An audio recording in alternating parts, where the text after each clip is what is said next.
Alam niyo ba na ang falls na ito ay hindi masyadong mahirap puntahan?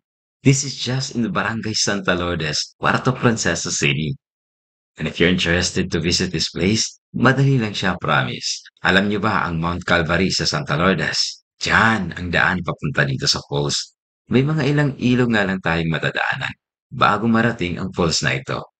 And in my personal experience, bukod sa napakalamig na tubig, I could say this waterfalls is unspoiled. Hindi masyadong napapasyalan in spite na napakalapit lang niya. Imagine guys, less than hour lang ay narating ko ang falls na ito. And how could you imagine na walang gaanong pumupunta dito? I know we cannot deny that Palawan has so many natural destinations. Kaya nga siguro, ganun na lang kung minsan, alin pa yung malapit, yun pa yung di natin napapansin. Yung tipong nandiyan lang. And if I were you guys, especially yung mga nasa Puerto Princesa, try to visit these waterfalls.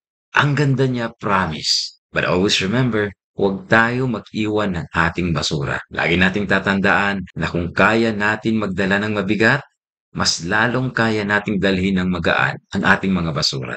Lagi nating tandaan na ang kalikasan ay hiram lamang. Ito ay dapat nating pangalagaan, pagyabungin, at lalong-lalo na ito ay ating pahalagahan.